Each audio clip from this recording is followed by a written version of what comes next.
Oi, oi. Tá funcionando?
Boa noite, pessoal.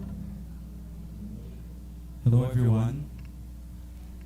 So before we actually start our night, I'd like you to enjoy a couple songs played by Camerata Ágil Moreira or the guitars of Ágil Moreira.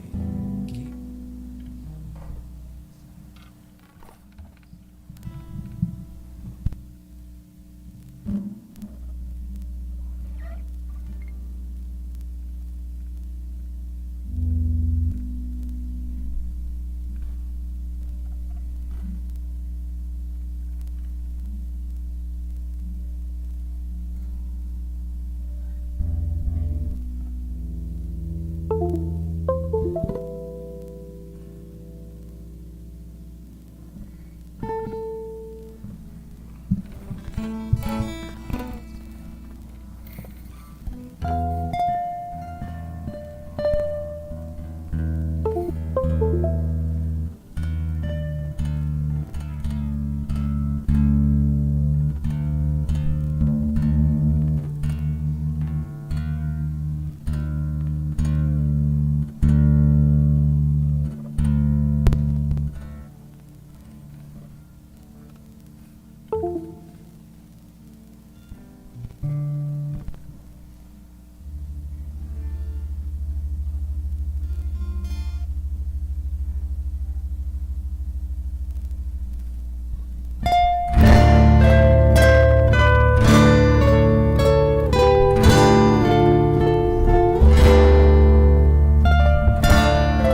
Thank you very much. So now, welcome to Crato, this vibrant city located in the heart of Brazil. We would like to extend our greetings to our esteemed foreign visitors and the Brazilian researchers as well. Whether you're here to explore the rich cultural heritage, conduct great groundbreaking research, or simply immerse yourself in the breathtaking natural landscapes, we are thrilled to have you join us tonight. Now I would like to invite the Bureau members. So the first person that I would like to invite is the co-chair of this meeting, Professor Antônio Alan Feitosa Saraiva.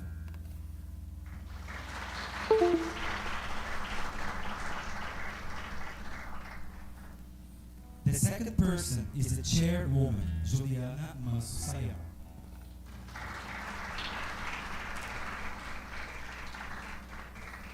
And Harrison Sampaio, he's an attorney representing the Araripe Geopark and the Paleontology Museum of Santana do Cariri.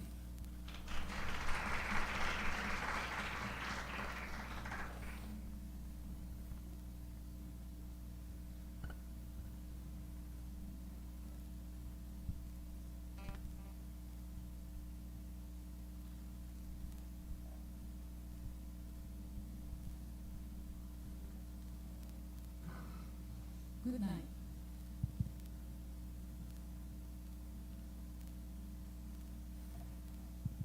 Hello?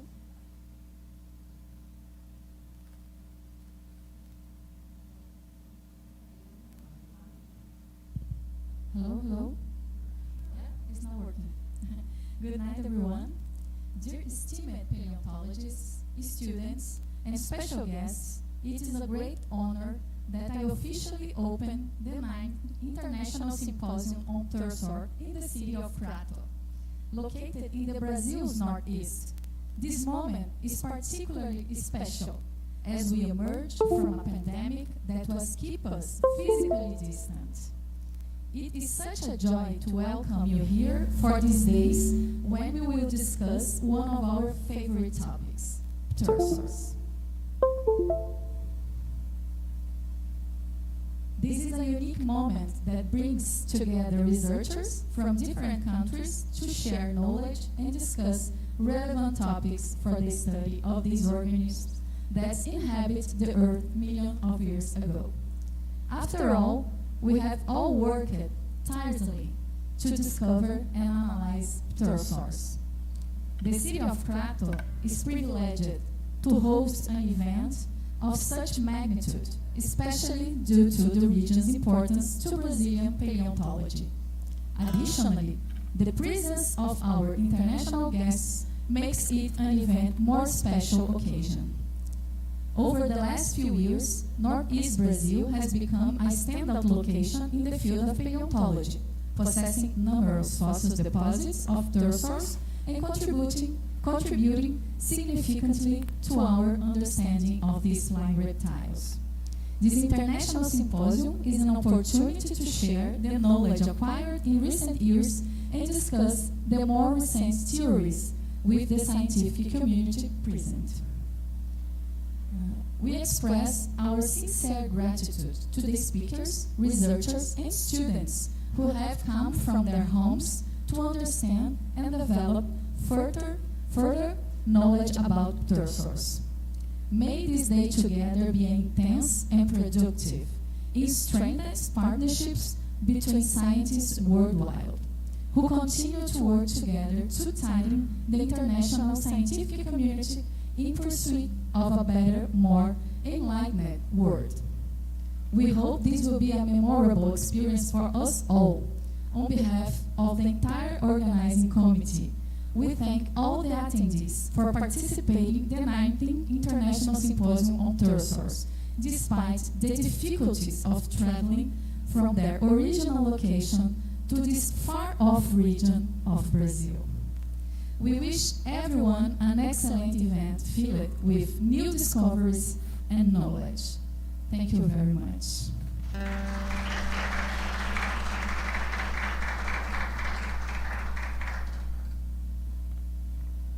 It's impossible speaking after Juliana is very important. You here enjoy enjoy the visit. Welcome. Good night.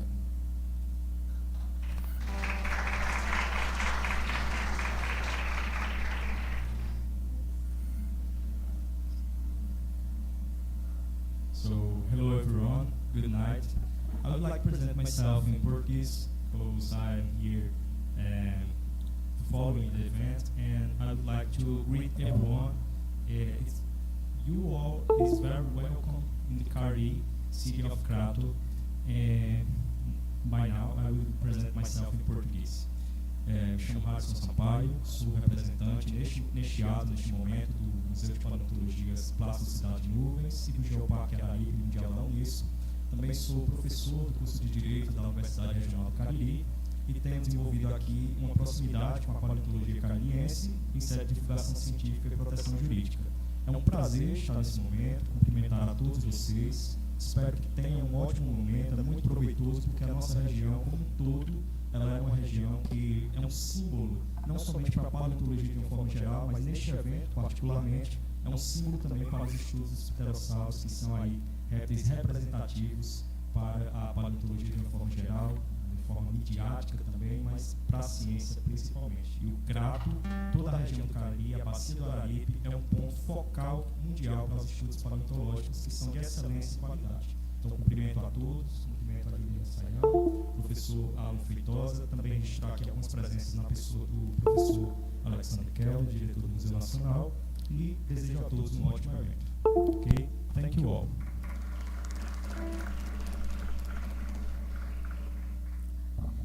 We would like to ask the Camerata to play another song for us, please.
um grupo da instituição Vila da Música, instituição do governo do estado do Ceará. Então a gente fez aqui uma apresentação com músicas. Nosso repertório é um repertório nordestino, é um repertório daqui do Cariri. A primeira e a segunda música foram músicas aqui da nossa região. A gente tem raízes culturais muito fortes. Aqui é uma terra de mestres da cultura. É uma titulação um pouco rara aqui. Enfim, são pessoas com notório saber em relação à cultura. Isso é algo impressionante nos dias de hoje. Então, aqui no Crato a gente ainda tem, né? E a gente finalizou com uma música que é um pouco mais um repertório conhecido, a música do Iron Maiden, Blood Brothers, essa última que a gente tocou. Espero que tenham gostado. Bem, então nós agradecemos como grupo. Uma boa noite, um bom evento para todo mundo.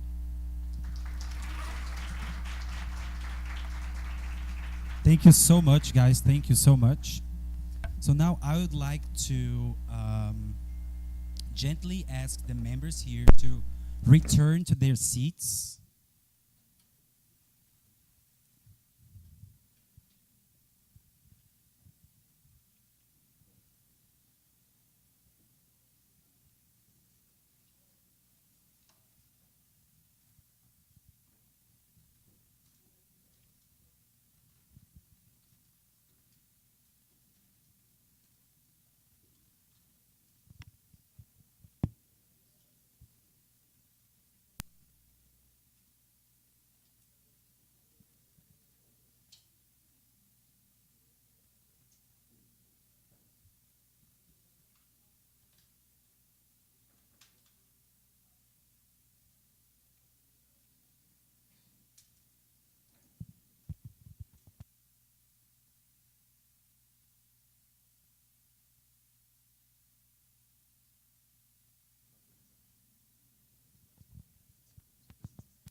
So continuing with our schedule, I would like to invite Professor Alex Kellner to give the first talk of the conference.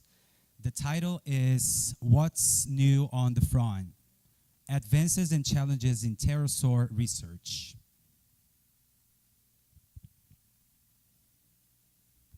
So very good evening, but I cannot top that. They're very, very good. Congratulations for the guys that have organized it. They're really, really good. So I was asked to be here today and to give you an overview about what's happening in terms of pterosaur research. And to be very honest with you, first I was a little bit scared because as you, perhaps some of you know, I'm the director of the Museu Nacional, which had a small problem. You're going to hear about it more the next 2 days. But it was so interesting to be able to make my own research again, to look at what is happening, and also to discover that actually, yes, there have been lots of changes, which I will try to show you, but in some extent, there are some things that have not changed, that have not really changed. So now, talk about pterosaurs. Yes, they are famous. We all saw him, King Kong. Don't lie to me. The older generation, you know what I'm talking. And also in Jurassic Park, as you know, with some really quite amazing, I mean, they really must have had a paleontologist working with them, because they just have this really wonderful theory. How I don't know, 20 kilo, so the Morphodon was able to carry a, lightweight, 50 kilos, someone, and also with some new, perhaps, important and interesting ways to think about pterosaur extinction. So to make a long story short, there have been a lot there's almost no really movie regarding prehistoric times where you don't have a pterosaur there. Yes, they always call them dinosaurs, but okay, they are there. And in the last, something I want to point out, I mean, we all know, yes, they are around. Actually, the oldest really pterosaur that we know is about 219, 230 million years old, but they must have been originated much earlier. So they lived in the Mesozoic area between 225 and 66 million years ago. Yes, they are diverse, and that's actually what fascinates us. They're really very diverse. They are found in all countries and almost in all sizes. Here you're looking at Tropeognathus, and you can see on top, and with Nemicolopterus, which is also pterodactyl. Both are pterodactyl. You know that. You are from the field. But point being, they're really very diverse. And you have animals like Eholopterus. Everyone must have heard about this guy. Yes, insectivorous. Also, Thalassodromus, which actually, if I'm not completely wrong, it's similar to what I'm seeing here, although this is more to Pushuara-like. And we also had this, for me, one of the most bizarre pterosaurs. This is Pterodaustro, this filter-feeding teeth, which is really something which I personally still have some problem with, you know, how those animals have developed this. And also the frugivorous pterosaur, which, by the way, was first found here in the Araripe Basin, more specifically in the Romualdo member, and it's now being recovered in different portions, even in Europe. And those animals, which is, come on, I mean, they are as bizarre as they come. I love that reconstruction of Mark Whitton. It's just fantastic.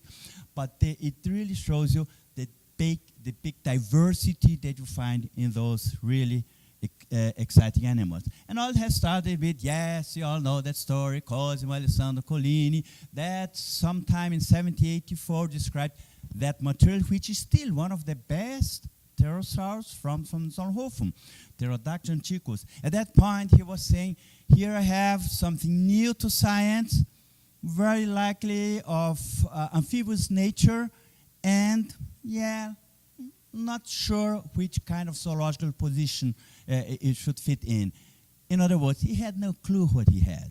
And it was only after Cuvier got some pictures, not the real specimens, some drawings of that material in 1809, that he recognized that this was that they were flying animals. I mean, this particular one was a flying animals, and they had a very different reconstruction of their wings.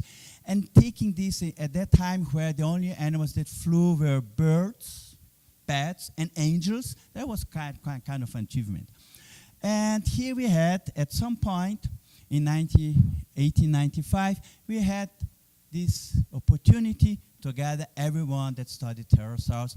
And believe me, it was a table, maybe 3 times like that, 8 to 10 people, and that was it. So everyone that was studying pterosaurs at that time was there. There was a meeting at the Carnegie Museum hosted by the Society of Vertebrate Paleontology. And since then, many more meetings followed. The first one was also under the organization of the SVP in New York. And then meetings were following, including this one here. And here I must make a really, I'm very thankful for Juliana, Alamo, Renan, and you name them, they have been done a tremendous, difficult work. Because as you know, we had a pandemic, but something else. We also had a, how shall I put it, Alamo, a very interesting government, which kind of affected, a lot of things, a lot of the way meetings are scheduled. And just to give you the good news, Alamo got the money for the meeting 3 days ago. So, but when I come back here to pterosaurs, and after all those meetings, there is not much more that we kind of agree. So what do we agree? We agree they're reptiles and they knew how to fly. Almost everything else we have actually tremendous amount of descent. And why is that? Well, number one, they're very different from anything that's living today. There's nothing even similar when it comes to pterosaurs, but they're also very different among themselves. Here looking at an anyanguerid and an azarchid, look at the different morphologies. So it's very hard to have models that you can use and try to have people agreeing on. But just to give you also in terms of numbers, pterosaurs, there are a few specimens around. There are a little over 4,000 specimens. Yes, there are some 240 give and take species which are accepted, more or less, depending on the author. And so this gives you, in those 159, 160 million years, about 1.5 species per million years. So what is this telling us? They're incredibly underrepresented. But there's an additional problem. Almost from those 4,000 plus specimens, almost 90% they come from only 5 deposits. And here I'm using deposits on the quotation marks. I will show them to you. They come essentially from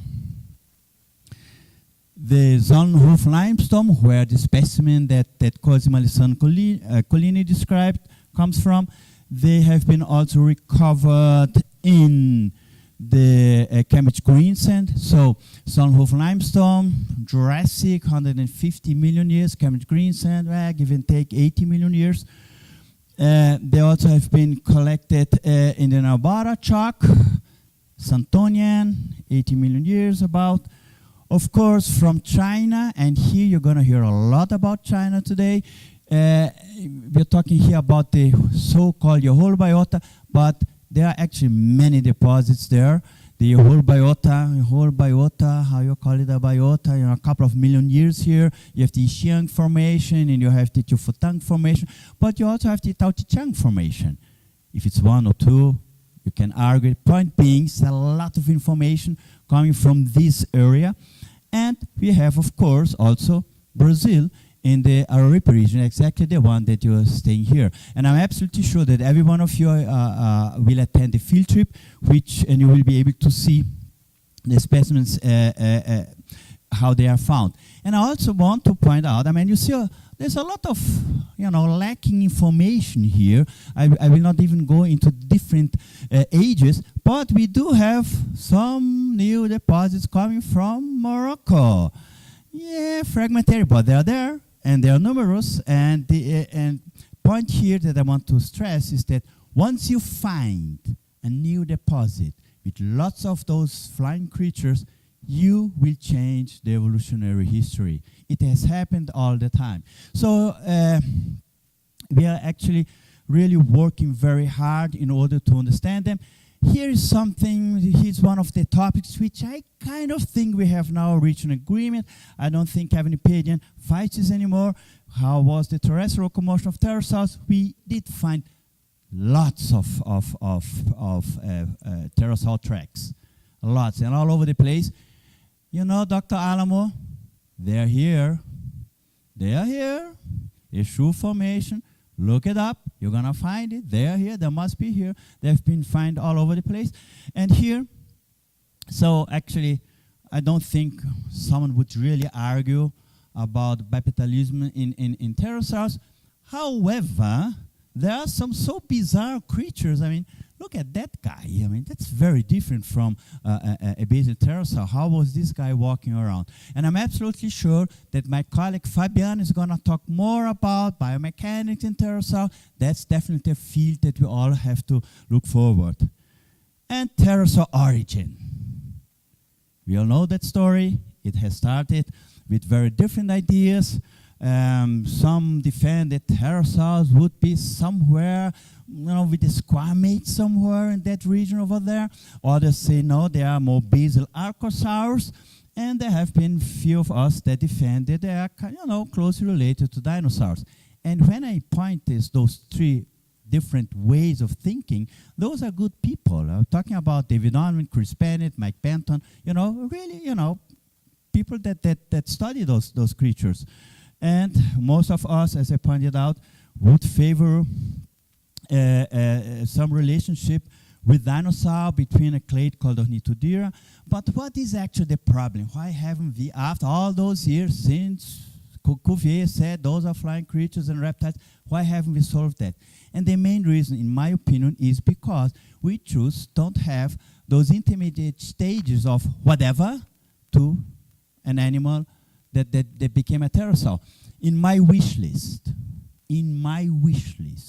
what I wanted, actually I wanted two things. Number one, a piece of a pterosaur number, because a whole skeleton would be, almost shameful to ask for.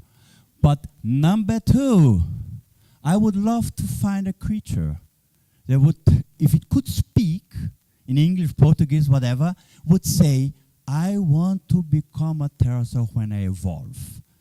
And we don't have that creature yet. Because when you have a pterosaur from the Triassic or from the, in any place, in any strata, even those, their discussion, which is the most primitive or not, they already have the basic backbone of a pterosaur. The very large fourth wing, a very large metacarpal, and the particular deltopectoral crest of the humerus, and also the sternum. It's there. So even if we kind of agree, okay, that's a pterosaur, and yes, most of us, maybe not all, although this is also, I think there's a shift changing, all of us would say, yes, they are closely related to dinosaurs. The question is how? How did they change their morphology and become airborne? And here is where some new information is coming, and we can argue, we can discuss, we can disagree. Point being is that the work that has been recently published in Nature by Skura and colleagues have found more of those very gracile, cursorial reptiles called lagerpetids. They were first found in Argentina, José Bonaparte, and they're starting to more and more being found in different places, including Brazil. And they come up using their a very huge data set that actually pterosaurs, they're closer to dinosaurs, but the lagerpetids, which were somewhere with dinosaurs, they moved towards pterosaurs. That's in their phylogeny. And what is the argument? What are their points? There are several. One is the multicuspid teeth, which some basal pterosaurs have, others don't really. But that's one argument. I mean, you have to take it. Here, looking at in Ixalerpeton and in some of the different more basal pterosaurs from the Triassic that we have found. And there are some other arguments. You have the arguments about the brain case. You do have arguments about the lower jaw. You see the first name is always a lagerpetid, and the others are pterosaurs. And one argument which I don't know how I take it is, well, you have this lower jaw, very long, and it ends in a tip. And that should be a characteristic uniting them. Yes, but it's not there yet. We still, I think there's a lot of work to do. And as I again said, the multicuspid teeth. So their conclusion, and you can argue whatever you want. We do have a methodology, and that's cladistics, and you put characters in, characters out. That's the result, and that's what we have to accept. So one way or another, it's actually a breakthrough. We weren't thinking about that. Yes, before that's Scleromocros from Scotland, which, not even a bone there, but there were impressions. But there's much more work going on. We need to find more of those creatures, which, by the way, I have to say, they are being found. Lots of them have been found in Brazil. But honestly, again, I mean, how do you turn a lagerpetid to a viable pterosaur? Where would you look? I want to see something in the hand. I want to see something in their arms. The pelvis, there are arguments for the pelvis. They have a pubic plate, which were wrong in both. But anyway, it is, and here I'm trying to say, one of the arguments in the front line, the origin of pterosaurs. And we do have more material to open our discussions. When we talk about pterosaur phylogeny, that's a kind of worms, isn't it? I can here see some of my colleagues. I see Borges over there. I see Rodrigo Pegas. I see a couple of friends here in which we all discuss about it. And here the point is, yes, there's a lot of concentration formation in a couple of deposits, but there's something else that I think is particularly for pterosaurs an impediment to have better resolution, and for all agreement, because they are so incomplete. Remember one of those 5 deposits I just mentioned? Well, that's Cambridge green sand, and that's some of the best material they have. And here's a selected piece of it. That was when I was doing, my work in my PhD. Yes, long time. Actually, it was actually my master's. So, and we have to compare those creatures with other specimens like this fantastic material, Perondactylus. There's supposed to be a second one, but that one I like very much because when it was found, the person that found it decided it was a little bit dirty. So they just washed it away, and the only bones that actually remained are the ones that I'm showing you, part of the wrist and also part of the foot. And then we have the pteranodon material. Again, pteranodon is one of those 5 deposits. They're not complete materials there.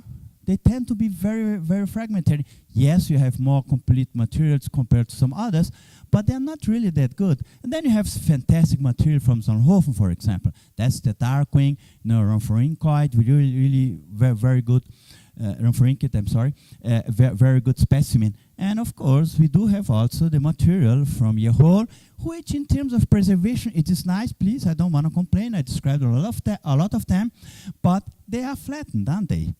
And you have to compare it with the specimens that we have from the Romualdo Formation. Wonderful. Here just having 2 transverse section of comparable elements of those pterosaurs. So when we have to deal with the phylogeny, we want to have the whole picture, fragmentary, incomplete, and sometimes a specimen which makes it very hard for us to reach somewhere. I love that picture. I love it because that was, believe it or not, don't look at that, Thaisa. It was my cladogram. When I did it, when I was doing my PhD, it was the second. Well, it was the first using a computer. The others were done by hand. Point being, this was a cladogram, and the reason is that it has been very influential. And there has been this really nice debate with my dearest colleague, David Unwin. We put out 2 phylogenies almost almost in the same time.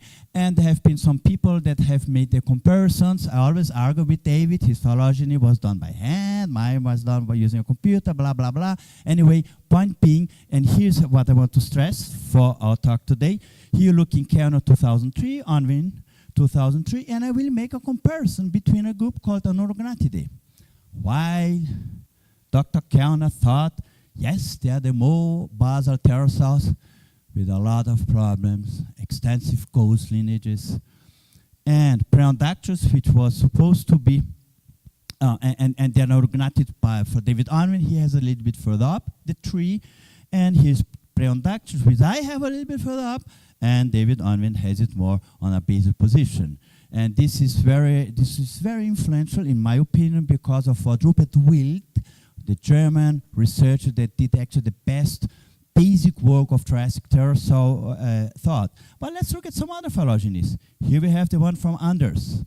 And Brian thinks, no, they are in sister group relationship with pterodactyloids. That's neat, that's kind of interesting, very different. And he has, and let's look at one of the recent phylogenies, Vidovic and Matil. No, he has it again among the basal portion. As you can see, they're flipping and around, and Perondactylus, the same thing, although the Perondactylus are always somewhere on the base. So what do we have to do? There's a lot to do.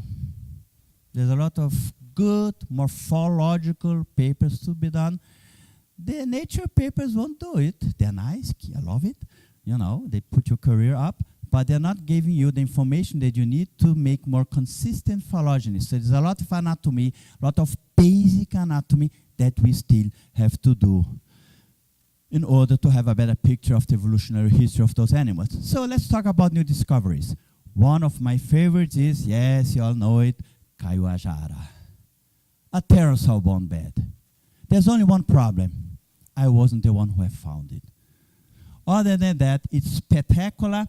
It is situated in Cruzeiro do Oeste. There are at least 4 levels. There might be even more. And there's a very high concentration. There's a problem with the age. Again, here we are. The age is not really well determined. It's Upper Cretaceous. Upper Cretaceous, very large variation between Appian, Albian, and others say no, it's a little bit younger than that. But point being, we have really thousands of specimens. I mean, this is really one of a very, very important deposit. But for me, what's more interesting is that for the first time, I can at least try to make an attempt to have the variation in terms of phylogeny of what I hope, what I believe is a single species, Caiuajara dobruski. And look, you can see from the very tiny animals to large animals, although I must tell you, this is actually not really an adult yet. This one. Just a quick question. Can we have this light off, maybe? Or Renan? Se puder jogar essa luz aqui, pouquinho. But anyway, because I really want to show you something which has been a lot of dispute, and that has to do with the function of crest. I will not go into that. I just would love to show you that even that very tiny animal, which must have been a very young animal, it also has it has a small crest. I'm not sure if that's working well, but so I can see you. But point being, it has a very tiny crest. That's very important. I will come back to that a little bit later. And we also do have lower jaws. Yes, small protuberance, small crest in the younger animals. I mean, supposed to be from the same species, and to older specimen, you have this crest being more developed.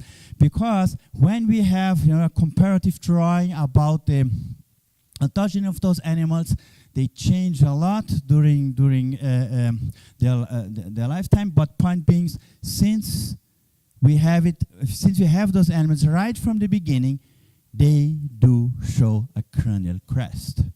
And in terms of new discoveries, we have found lots of interesting material in Australia. Yes, fragmentary. There's Ferrodraco, which I didn't get a picture of, but there's a lot of more information coming out from Australia, which is important, and also from Morocco. Although I will not show anything that made my colleague, because I'm sure we're going to hear more about tomorrow. But here being is that Morocco is, I think, and tomorrow we'll see more about it. I think it's the best. It's the best place in terms of pterosaur material that we have, but still very fragmentary material. If that indeed a Pathohamphus is a Changopterid, we don't know, but point being, lots of new information coming out from there. But there's no other way. The masters in the last 10, 20 years is China. What has been coming out from China is just wonderful. Due to several works that has been done by several people. Yes, pterosaurs are everywhere, and I'm sure there are up to more than 60 species. I mean, just to point out, the first one was described, if I'm not completely wrong, 1997, Eosipterus. And there's a lot of material being found, including eggs. After over 200 years of study, people were guessing how pterosaurs reproduce, and there you are, do also find eggs. When I first came to China, yes, I can see your faces. It was a little bit different. It was in 2004 with my colleague George Almeida Campos, and we were just, talking with them about different ways to work, and we went to the field, which was also an interesting experience. It was really, really one of those fantastic moments. Yes, I was in that car. No, there are not my shoes here. But point being is China has made fantastic discoveries. And why? Because, Mr. Alamo, they do collect. And they do collect a lot. I really mean a lot. There are different ways we can discuss problems, because every place has problems. In anything you do in the world, there's problems. All of those white spots you see in one hill, and there are several of those hills, is a place where fossils are being discovered, where fossils are being found. And they do it in a very systematic way, you know. They just go. And they do it in a very orderly way. They find that have when the collection is being done by scientific institutions, they have actually quite good data. Most of that material is not being collected by scientists, but more of the local farmers.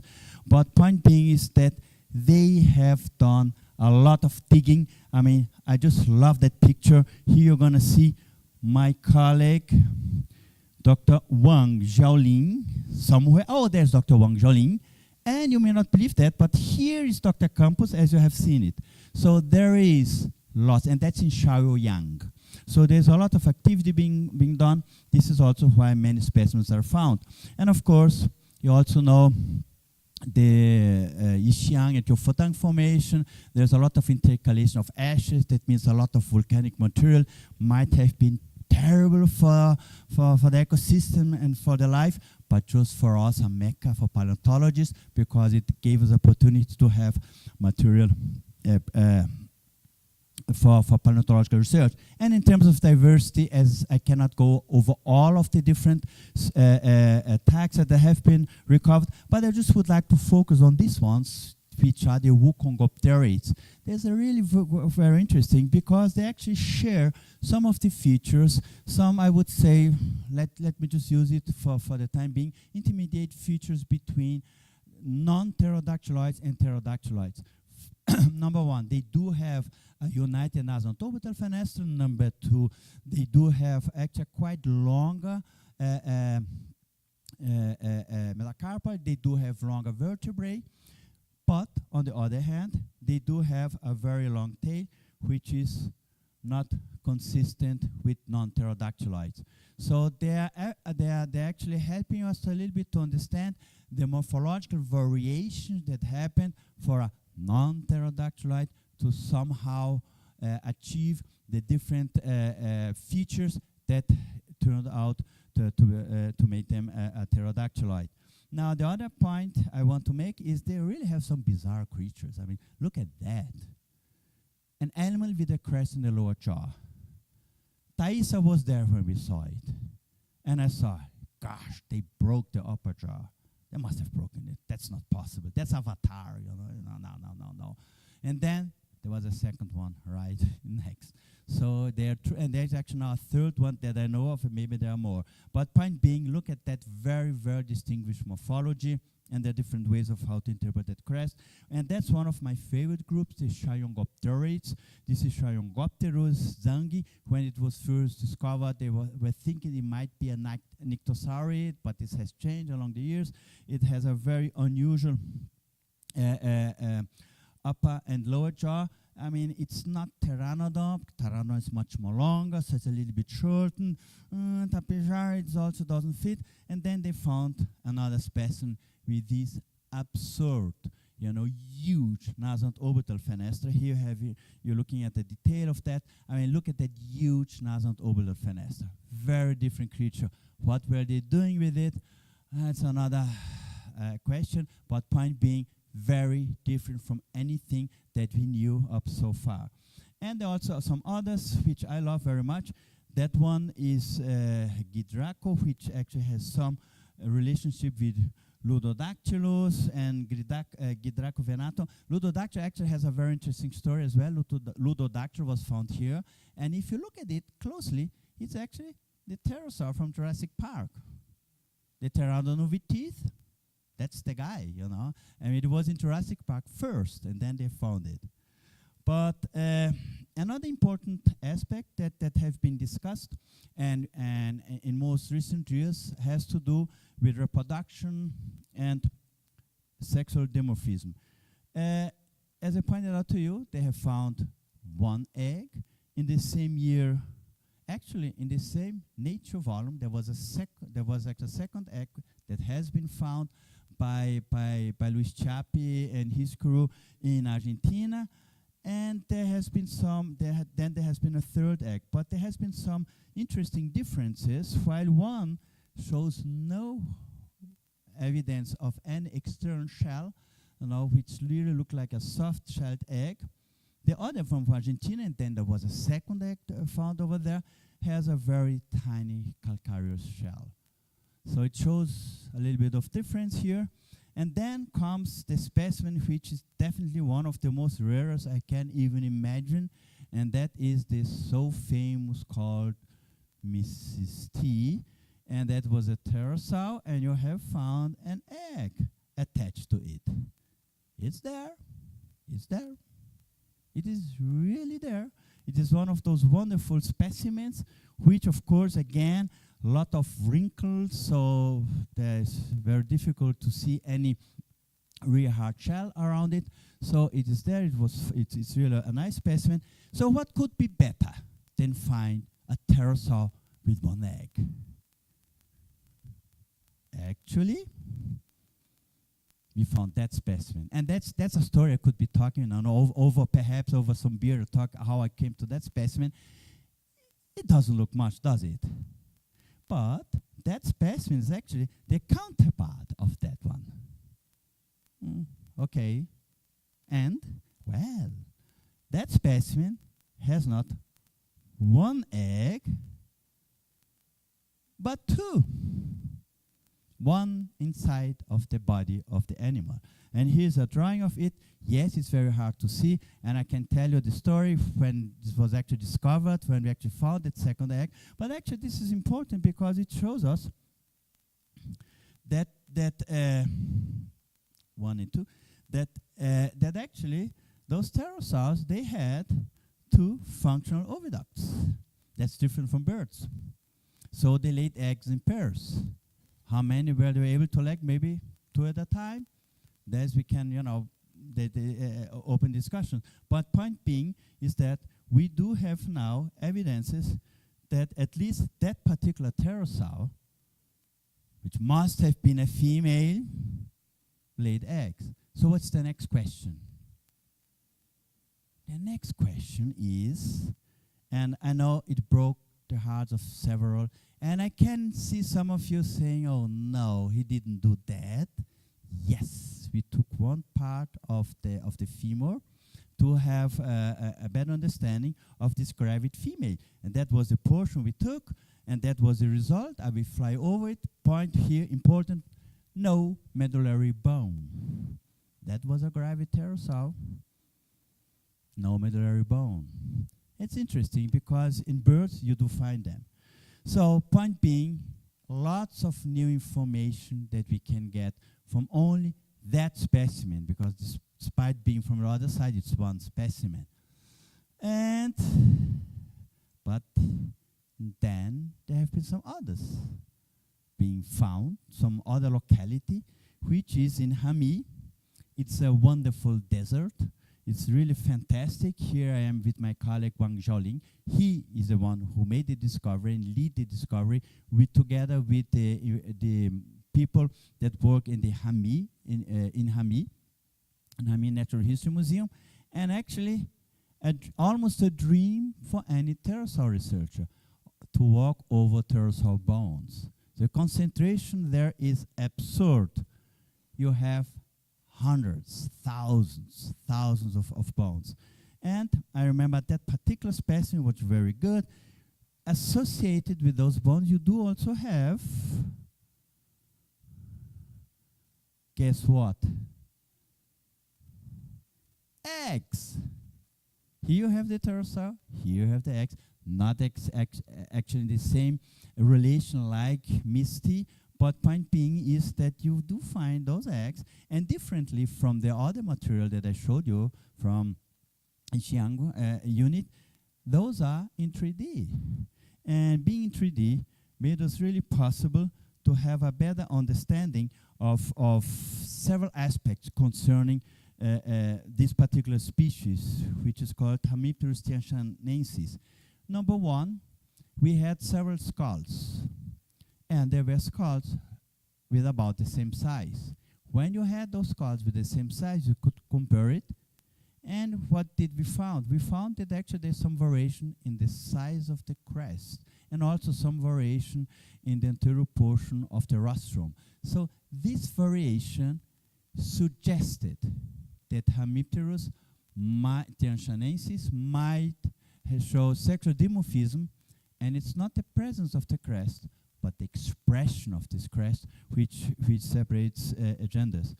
And as I pointed out to you, eggs, beautiful eggs, wonderful eggs. I remember seeing that one, it's just amazing. And as I said, more than one, so we were able actually to make some interesting comparisons, and actually they look like very similar to what you find in snake eggs. You do find some external layer of calcareous. Inside you do have a membrane, but one way or another here you do have, it was the cover of Current Biology, we were very proud of it. You had evidences of sexual dimorphism based on the expression of the crest, and also about some ideas regarding the nature of the pterosaur egg. So soft tissue with some calcareous layer, but pliable, soft. What could get better than that? Well, that specimen, over 200 eggs in one spot, and they have more. And here is with embryonic remains. No, I don't have the full, complete, sequence from, ossification 1 until the animal is going out of the egg. But point being is, we do have lots of information, new information coming from that material, so embryonic remains in Hemipterus. And what's one of the interesting aspects that were able to see is that actually, in terms of comparable, although it's difficult, here I have to be very honest with you, it's very difficult to have to be sure that they are all from the same developmental stage, but what we could observe is that while elements of the wing do not have their complete ossification in terms of the articulations, the contrary is true for the hind limb elements. And the best specimen we had is this one. We CT scan it, and here just to show that's the humerus. Here is a humerus of a fairly mature Hemipterus. At the side you see it, the humerus of a very small one. Look at the information that we got from the delta pectoral crest in the material that was CT scanned, not even close developed. The same with the distal articulation. And here you have the distal articulation of the femur, and here you see a typical, well-developed femur head, and that's from the same individual. So quite exciting. Furthermore, we have lots, just lots, different levels, different places. And essentially, what did we learn from this material? Essentially is that we had, the Hemipterus had these laid eggs with the external calcareous layer, followed by internal membrane. There's more variation in terms of eggshell structure that we actually were expecting. There's also differences in ossification of the wing elements and the hind limb elements, which lead us to the hypothesis maybe those creatures were able to walk around but not really were able to fly. Therefore, they needed some parental care. Furthermore, this is goes more in the speculative area. Maybe there was a colonial nesting behavior of those creatures based on the several sequences that you do find there with eggs and bones. And this is what I really like. There must have been some rare combination, because we're able from the geology establish that there were some tempestite-like sediments. So there must have been a rare combination, storms coming in over a nesting site, throwing everything in rivers or lakes and just burying them as quick. this might explain why we do have so few pterosaur eggs around. But I'm absolutely sure that my colleague Alamo is going to find one in the Romualdo Formation. And then we're going to have a lot of important information from there. So this is just very briefly to show you the hypothesis that we have, some parental care regarding those animals. Now, let's very briefly talk about the wing membrane. Yes, you have heard it before. Holopterus is a very interesting and important anurognatid. It shows lots of different soft tissue. We use kind of a very simple technique, UV lighting, and due to this technique, we were able to separate different areas in terms of the soft tissue. But one specimen that had, I don't know, maybe 1 to 2 square centimeters, and I spent hours looking at that material. And what you could find is that you have very different fibers here. You do have longer fibers, you do have some more very condensed fibers in different areas, but you can see that they point to different direction, and they're very different from the fibers that you see around outside this area over here. You will see more pictures of this. So essentially, what we have seen is in some parts, and we have seen that also in the Brazilian Crato material, you do have like it would be a compression of those different fibers, giving this crisscross pattern. And next to it, you will have all those other fibers, which must have something to do with the covering of the animal. So crisscross pattern, those other areas of fibers. At that point, I must say there was a big debate. Did pterosaurs have hair-like structures? Were they there? Were they not there? And you have heard about Sordis pilosus. Sharov said those are hair-like structures. Others said no, they are essentially fibers of the wing membrane. Here we were able to conclusively show that they are very different nature, and those fibers covering the body received the name pycnofibers. Here looking at the different molds that existed at that time, none work. The basic idea is that you do have at least 3, there might be even more of those structural fibers, layers of structural fibers that were in different direction, which has to do with the capacity and my goodness, I need some beer. With the way the animal was flying and covered externally by this kind of pycnofibers. But then comes the question, what are pycnofibers? And here I'm able to show you very briefly another study that was done on the material. Guess from where? Again, China. And this really bizarre anurognatid. It may be a holopterus, it may be not. Point being is that this animal is really fantastic. It has lots of soft tissue, and there's something wrong with it. There's really something wrong. I'm not talking about adulteration, but there's something going on. I've never was able, never really allowed to look at the specimen. I saw pictures of it, but point being is that this specimen was then discovered and pointed out that those pycnofibers should actually be feathers in a very variety of shapes and forms. And the question is to be or not to be feathers.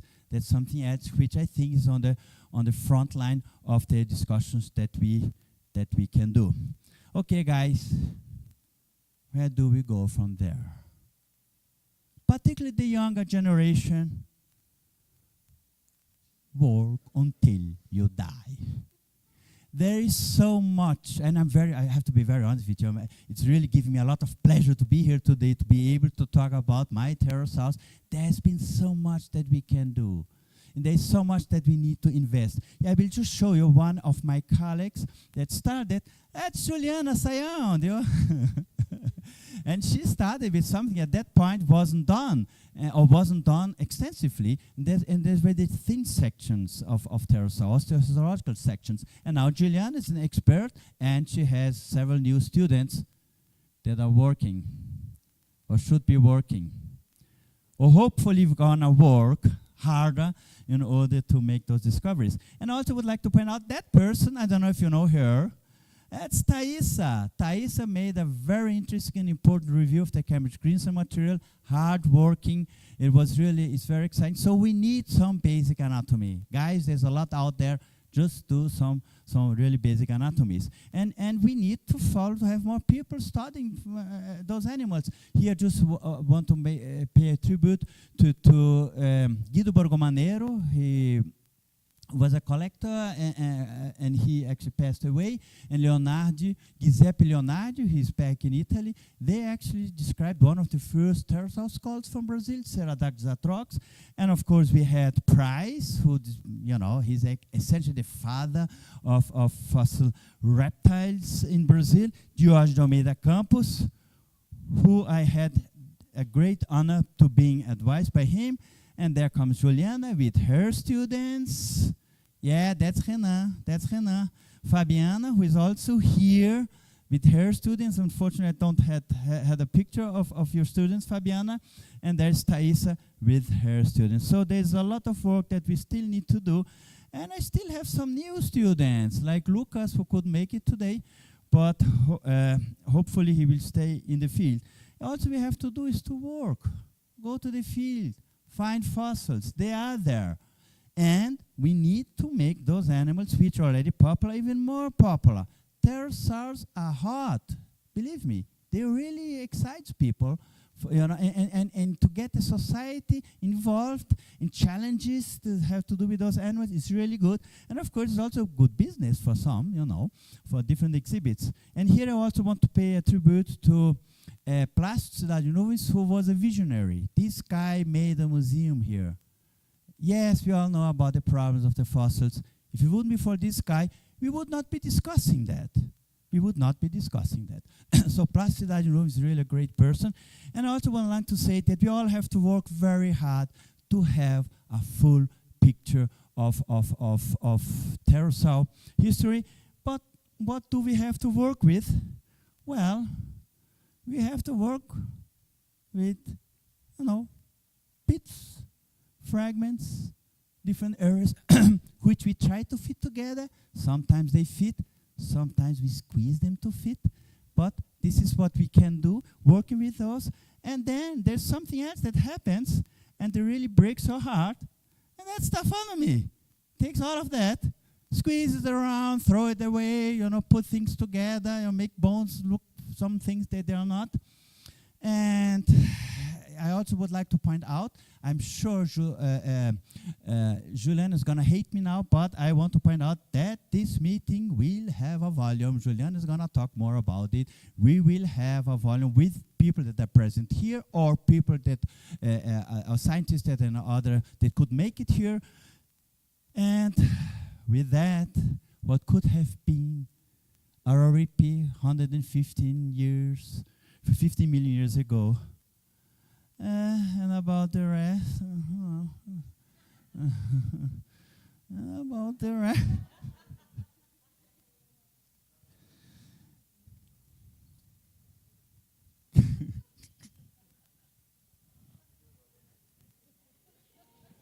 Thank you very much.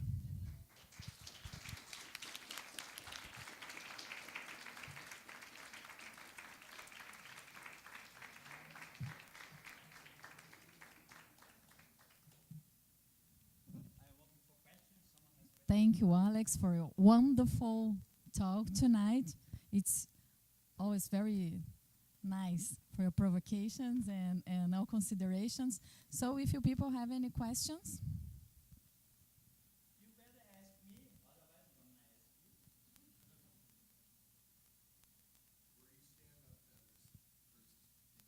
feathers versus Now look, whatever it is, the name pycnofibers only came because we had to name it differently. There's something different.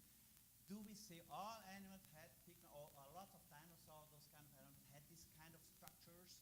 That's one thing. But the work that Benton and his colleagues presented, there are flaws in it. Yes, I have to write it. I will. Those variation in feathers. Just take any tissue, make it rotten, color it color. That's what we do. That's what I saw. But that specimen had a problem because the wing is not where it should be. It's kind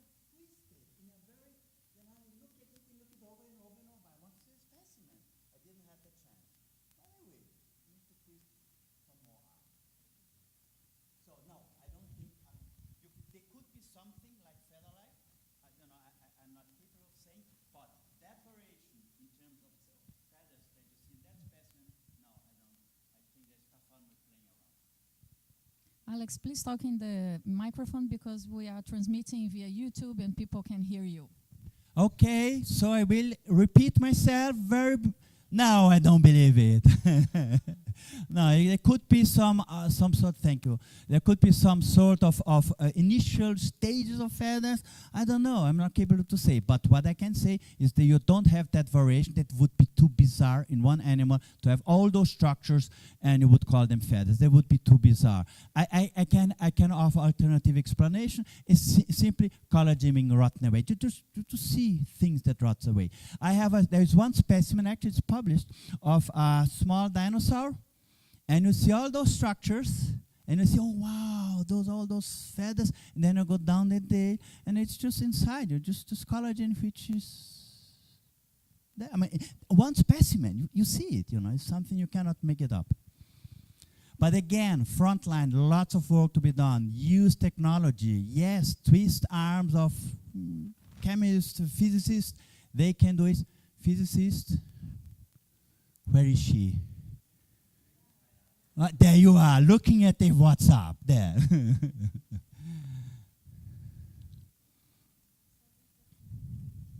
Alguém quer fazer uma pergunta em português? Eu também falo português, eu sei que não vai.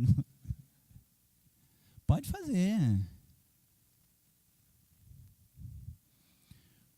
Muito bem. Pergunte. Eu prefiro leite, mas se tiver cerveja, a gente toma o que tem. Não, gente, é um prazer, para mim é um prazer enorme estar aqui, né? Eu sei a dificuldade que é organizar esses eventos, ainda mais no mundo que a gente vive, que a gente agora está saindo dele, né? A gente está começando a respirar, demora um pouquinho, mas eu gostaria só de parabenizar. And I would like to congratulate the organization of the meeting. It's very hard to organize things in Brazil, we all know that. And also would like to thank people that make it from the outside to come here. I mean, we had some problems. She's gonna tell you more about it. Planes don't only have problems in Brazil, they also have it in Germany. Interesting. So a couple of people couldn't make it here. So, and also there's the visa problem. We had around 5 or 6 Chinese coming from the IVPP, which actually has some news, which I will say later. But the IVPP people couldn't make it because they need a special passport, which takes a lot of time. They were not really aware of it. They already, 5 to 6 people.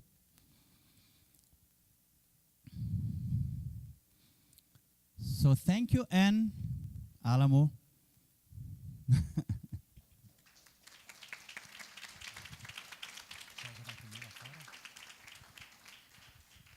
So we are done for the night. Let's enjoy foods and drinks outside and see you tomorrow morning.